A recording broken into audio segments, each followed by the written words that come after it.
जय हिंद everyone, welcome to our YouTube channel. तो आज हम डिस्कस करेंगे जीएस की स्ट्रैटेजी। अब देखो हमारे एग्जाम को 50 दिन बचे हैं ओनली, तो ऐसे में हमारी जीएस की स्ट्रैटेजी क्या होनी चाहिए, चलिए उसको डिस्कस करते हैं। तो सबसे पहले हम वेटेज के हिसाब से चलेंगे। तो सबसे ज़्यादा वेटेज है किसका? ज्योग्राफी का। तो ज्योग्राफी की बात करें,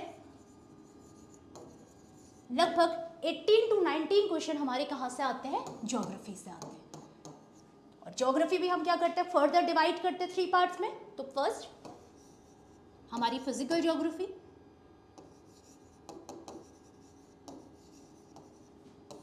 देन हमारी वर्ल्ड ज्योग्राफी, एंड देन हमारी इंडियन ज्योग्राफी। तो देखिए, अगर 18 to 19 क्वेश्चन हमारी ज्योग्राफी से आ रहे हैं तो आप जो है मान के चलिए 11 से 12 क्वेश्चन अकेले हमारे फिजिकल ज्योग्राफी से आते हैं। तो आप समझ सकते हैं कि हमें सबसे ज़्यादा मेहनत कहाँ पे करनी है? फिजिकल ज्योग्राफी में करनी है। उसके बाद हमारी वर्ल्ड ज्योग्राफी से 1 या 2 क्वेश्चन बनते हैं, कॉन्टिनेंटल बेस्ड क्वेश्चन बनते हैं। तो आप कॉन्टिनेंट पढ़ लीजिए, आपका वर्ल्ड ज्योग्राफी कवर हो जाएगा। एंड देन इंडियन ज्योग्राफी जो है 4 से लेकर 5 क्वेश्चन हमारे कहाँ से आते हैं? इंडियन ज्योग्राफी से आते हैं। आपसे वेजिटेशन पूछ लिया जाएगा, आपसे रिवर्स पूछ ली जाएंगी, आपसे ट्रिब्यूटरी पूछ ली जाएंगी, आपसे सॉइल पूछ ली जाएगी, आपसे मिनरल्स पूछ लिए जाएंगे। तो ये है हमारा इंडियन ज्योग्राफी। देन जो हमारा सेकंड सबसे ज़्यादा वेटेज रहता है वो किस पर रहता है? History.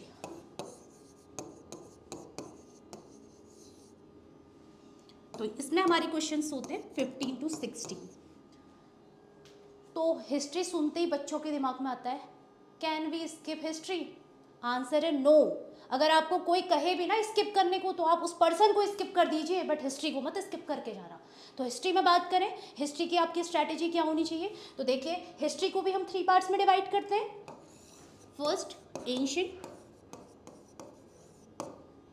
Second medieval, and the third one is modern history. तो देखो, एक मिथ रहता है आपके दिमाग में कि सबसे ज़्यादा क्वेश्चन मॉडर्न हिस्ट्री से बनते हैं। नहीं, आप एनडीए 1 2023 का पेपर देख लो, जो है आपका जो मिथ है ना वो दूर हो जाएगा। तो हम बात करेंगे क्या स्ट्रैटेजी होनी चाहिए हमारी हिस्ट्री को लेकर। तो ध्यान दीजिए, अगर हम बात करते हैं हिस्ट्री की, अगर 15 to 16 क्वेश्चन हिस्ट्री में आ रहे हैं तो 6 to 7 क्वेश्चन हमारे एंशिएंट से आते हैं, 3 से 4 क्वेश्चन हमारे मिडाइवल से आते हैं, अगेन 6 to 7 क्वेश्चन हमारे मॉडर्न से आते हैं। तो एंशिएंट जो कि हमारा शुरू होता है प्री हिस्टोरिक पीरियड से 647 एडी तक। क्यों 647 एडी? क्योंकि यहाँ पे हर्षवर्धन की डेथ हो गई थी, और हर्षवर्धन की डेथ के बाद से हम क्या कंसीडर करते हैं? मिडाइवल हिस्ट्री को कंसीडर करते हैं। तो ये आपको पढ़कर ही जानी है, वेरी इंपॉर्टेंट। क्योंकि आप यूपीएससी का कोई भी पेपर उठा के देख लीजिए, एंशिएंट का वेटेज बहुत अच्छा रहता है। तो अगेन यूपीएससी बहुत ही ज़्यादा अनसर्टेन है, लेकिन एंशिएंट को लेकर बहुत ज़्यादा सीरियस है। तो आपको एंशिएंट को पढ़ के ही जाना है। नेक्स्ट मिडाइवल, 3 से 4 क्वेश्चन आते हैं। तो मिडाइवल को हम कंप्लीटली तो स्किप नहीं करेंगे, लेकिन कुछ टॉपिक हैं जो हम पढ़ के जाएं तो हमारे लिए बेनिफिशियल हो सकता है। जैसे फॉर एग्जांपल, आप मिडाइवल में विजयनगर एम्पायर को पढ़ के जाइए। आप मिडाइवल में अगर दिल्ली सल्तनत पढ़ रहे हैं तो दिल्ली सल्तनत के कुछ रूलर्स हैं, लाइक इल्तुतमिश है, बलबन है, अलाउद्दीन खिलजी है, मोहम्मद बिन तुगलक है, फिरोज शाह तुगलक है, और जो पाँचों की 5 डायनेस्टी हैं उनके फाउंडर के लिए वेरी इंपॉर्टेंट, तो वो पढ़ के जाइए। देन मुगल्स में हमें देखो बाबर के बैटल 4 बैटल हैं, पढ़ने ही हैं। हुमायूं के 2 इंपॉर्टेंट बैटल हैं, पढ़ने ही हैं। उसके बाद हमारा अकबर के बैटल के साथ साथ अकबर का एडमिनिस्ट्रेशन बहुत इंपॉर्टेंट है। उसके बाद हमारा जहांगीर, शाहजहां और औरंगजेब, इनके बारे में भी हमको थोड़ा बहुत पढ़ के जाना है, खासकर इनके आर्ट एंड आर्किटेक्चर से रिलेटेड चीज़ें। उसके अलावा मैं अगर मिडाइवल में बात करूँ, अर्ली मिडाइवल की, तो राष्ट्रकूट, गुज्जर प्रतिहार, पाल, ये जो है इनका भी आर्ट एंड आर्किटेक्चर हमारे लिए बहुत ज़्यादा इंपॉर्टेंट होता है। जैसे अलोरा केव्स हैं, राष्ट्रकूट से रिलेटेड है, तो वो चीज़ें हमें पढ़ के जानी है। देन मॉडर्न तो आप आँख बंद करके पढ़ के जाइए, क्योंकि मॉडर्न तो आपके रिटर्न के लिए भी इंपॉर्टेंट है, प्लस एसएसबी के लिए भी इंपॉर्टेंट है। आपसे एसएसबी के इंटरव्यू में भी मॉडर्न से क्वेश्चन पूछे जाते हैं, तो इसको तो आपको पढ़ के ही जाना है। नेक्स्ट हमारा रहेगा करंट का। अगर करंट अफेयर्स की बात करें 9 to 10 क्वेश्चन हमारे करंट अफेयर्स से बनते हैं। अब करंट में आपका स्टैटिक जीके भी इंक्लूड होता है, क्योंकि स्टैटिक जीके वही आती है जो ज़्यादातर न्यूज में होती है, तो इसलिए वो हमारा करंट का पोर्शन भी बन जाता है। तो करंट के लिए तो आपको इधर उधर भटकने की भी ज़रूरत नहीं है, हमारी यूट्यूब में वीडियोज़ अवेलेबल है, बिल्कुल देखिए, आपको बिल्कुल पूरी हेल्प वहाँ से ही मिल जाएगी। तो करंट अफेयर्स के 9 से 10 क्वेश्चन, ज़्यादा फोकस आपको डिफेंस से रिलेटेड करंट पे करना है। नेक्स्ट हमारी बात होगी पॉलिटिकल साइंस की।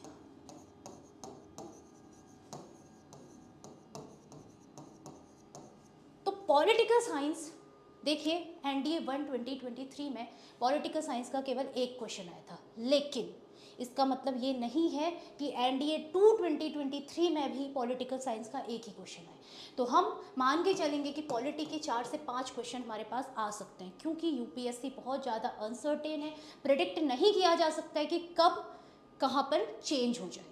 तो पॉलिटिकल साइंस के हमारे 4 से 5 क्वेश्चन आएंगे। पॉलिटिकल साइंस की एक खासियत है, अगर आप उसको एक बार पढ़ लेते हैं ना, तो आप जो है अच्छे से उसके क्वेश्चंस को अटैम्प्ट कर पाएंगे। अब पॉलिटिकल साइंस में भी आपको ज़्यादातर क्या चीज़ें पढ़नी, आप फंडामेंटल राइट्स पढ़ के ले जाइए, आप डीपीएसपी पढ़ के ले जाइए, आप पार्लियामेंट्री सिस्टम पढ़ के ले जाइए, प्रेसिडेंट पढ़ के ले जाइए, उसके अलावा supreme court, high court, election commission, Panchayati Raj system पढ़ना मत भूलना, पंचायती राज सिस्टम, उसके अलावा बिल, चाहे वो ऑर्डिनरी बिल हो, मनी बिल हो, फाइनेंशियल बिल 1 और फाइनेंशियल बिल 2 हो, एनुअल फाइनेंशियल स्टेटमेंट तो पढ़ना ही पड़ेगा फिर, ठीक है। तो पॉलिटिकल साइंस में हमारे 4 से 5 क्वेश्चन बनते हैं। उसके बाद इकोनॉमिक्स, तो देखिए इकोनॉमिक्स 1 से 2 क्वेश्चन, ओनली 5 ईयर प्लान्स पढ़ के ले जाइए, कवर हो जाएगा, क्योंकि इकोनॉमिक्स बहुत ही वास्ट है, आपके लिए 5 ईयर प्लान्स सफिशिएंट है, मोर देन सफिशिएंट है। तो आप अगर इस तरीके से तैयारी करेंगे, वेटेज वाइज लेके चलेंगे, तो आपको बहुत ज़्यादा हेल्प मिलेगी। आपके पास ओनली 50 डेज बचे हैं, तो आप इन 50 डेज में कैसे अपने आप को प्रिपेयर करेंगे, ये अब आपके ऊपर है। तब तक के लिए जय हिंद, धन्यवाद, मिलते हैं नेक्स्ट वीडियो में।